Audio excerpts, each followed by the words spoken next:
A very refreshing morning to one and all. Myself Arjun Kumar and I will teach you mathematics for class 12th. Our first chapter is relations and functions. In this chapter, we will study about relations and its types and functions and its types. Our first topic is relations. So we will study about the relations and its types. Suppose there are two sets, set A 1, 2, 3 and set B 2, 5. Then Cartesian product of these two sets is known as A cross B and can be determined as 1, 2, 1, 5, 2, 2, 2, 5, 3, 2, 3, 5. Is it clear? This is called the Cartesian product of these two sets.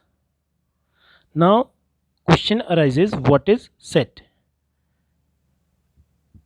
Now take a subset of A cross B, suppose 1, 2 and 3, 5. So relation is the subset of Cartesian product of two non-empty sets. So definition of relation is that relation is the subset of Cartesian product of two non-empty sets. Now come to the types of relations. First type, empty relation. A relation will be empty or void if no element of set A is related to any element of set A, where R is the relation on set A. For example, set A is 1, 2, 3 and relation is A, B such that A minus B is 12 for every value of A, B belongs to A. So R will be an empty relation. There are no element for this condition. It means if we will take A, B from this set, then A minus B equal to 12, there will be no two element which satisfies the given condition A minus B equal to 12. So in set R, it means in the relation R, there will be no ordered pair. Clear? Second type, universal relation.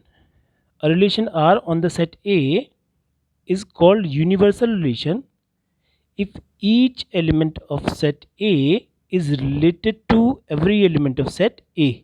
It means relation R should be A cross A. For example, suppose A is a set 1, 2 and relation R is A, B such that A plus B is greater than 0. So we have to take those elements from set A whose sum is greater than 0. So we can take 1, 1. So 1 and 1 plus 1 is greater than 0. 1, 2, 2, 1, 2, 2. It means Cartesian product A cross A will be the relation. So this relation will be universal relation. Now come to the next type of relation, identity relation. A relation on the set A is identity relation if every element of set A is related to only itself. It means relation R A, such that A belongs to A. For example, suppose a set A is 1, 2, 3 and relation R equals to A, B such that A minus B equal to 0. So if we can take 1, 1, then 1 minus 1 is 0, which satisfies the given relation. 2, 2, 2 minus 2 is 0. 3, 3, 3 minus 3 is 0. Okay, so 1, 1, 2, 2, 3, 3 will be the identity relation because each element of this set is related to itself only. Clear? These are the three types of relation which we have discussed with you, but these are not in your syllabus. Now next three types of relations which are in your syllabus, NCERT syllabus. First one is reflexive. So what is reflexive relation? See them carefully. A relation R on a set A is reflexive if for every value of A comma B belongs to R. This implies that A comma A belongs to R. It means A comma A belongs to R for every value of A belongs to R.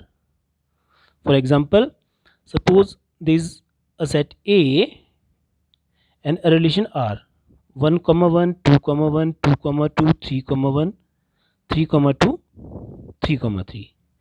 Here for every element which belongs to R, we have to check the condition A comma A belongs to R.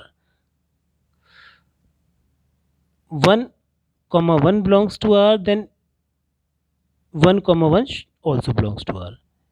A comma B 2 comma 1 belongs to R, then 2 comma 2 also belongs to R. A comma B belongs to R, then A comma A also belongs to R. A comma B belongs to R. This implies that A comma A also belongs to R. 3 comma 2 belongs to R, then 3 comma 3 also belongs to R. So condition this is mentioned above is verified, so R is reflexive function. Now symmetric, a relation R on the set A is symmetric if for every value of A comma B belongs to R, this should imply that B comma A belongs to R. It means if an ordered pair of the type A comma B belongs to R, then its converse ordered pair, it means B comma A should also belongs to R. If this condition is satisfied, then the relation will be symmetric relation. For example, if set A is 1 comma 2 comma 3 and relation R is 1 comma 1 2 comma 2 1 comma 2 2 comma 1, then R will be symmetric as A comma B belongs to R, then B comma A 1 comma 1 also belongs to R. A comma B belongs to R, then B comma A also belongs to R. 1 comma 2 belongs to R, then 2 comma 1 belongs to R, and 2 comma 1 belongs to R, then 1 comma 2 belongs to R. So converse of each ordered pair is in the relation, so this relation will be symmetric relation. Now come to the next type of relation, transitive. A relation R on the set A is transitive if for every value of A comma B belongs to R and B comma C belongs to R, this should imply that A comma C belongs to R, where A, B, C belongs to set A. For example, let set A equals to 1 comma 2 comma 3 and relation R is 1 1 1 2 2 1 2 2, then A comma B belongs to R, B comma C belongs to R. This should imply that A comma C 1 comma 2 should also belongs to R, so 1 comma 2 is in the relation. Now for next element, A comma B belongs to R, B comma C belongs to R, then A comma C 1 comma 1 should also belongs to R, which is in the given relation. So for every ordered pair, every of two ordered pair, this condition is verified, so the relation R is transitive. Clear? Now one main point in transitivity is that transitivity is possessed by a relation unless the stated condition is violated. The relation will be transitive unless this condition is not violated. If this condition is violated, then relation will not be transitive. Otherwise, it will be always transitive. It means if A comma B belongs to R and B comma C belongs to R, this should imply that A comma C belongs to R, then transitive. If A comma B belongs to R and B comma C belongs to R, this should imply that A comma C does not belongs to R, then relation will not be transitive. And if A comma B belongs to R but B comma C does not belongs to R, then this condition is not valid now. So relation will be transitive now. For example, let's set A is 1 comma 2 comma 3 and relation R is 1 comma 2 and 1 comma 3. Here A comma B belongs to R, but B comma C does not belongs to R. It means 1 comma 2 belongs to R and 2 comma something does not belongs to R. Similarly, for second element, 1 comma 3 belongs to R, but 3 comma something is not belongs to R. So condition is not violated here. Which condition? This condition. This condition is not violated here. So this relation is also a transitive relation. Is it clear to everyone? Okay. Now, if a relation is reflexive, symmetric and transitive, then it will be an equivalence relation. So these are the three main types of relation: reflexive, symmetric and transitive. If any relation satisfies the all given three conditions, then the relation will be an equivalence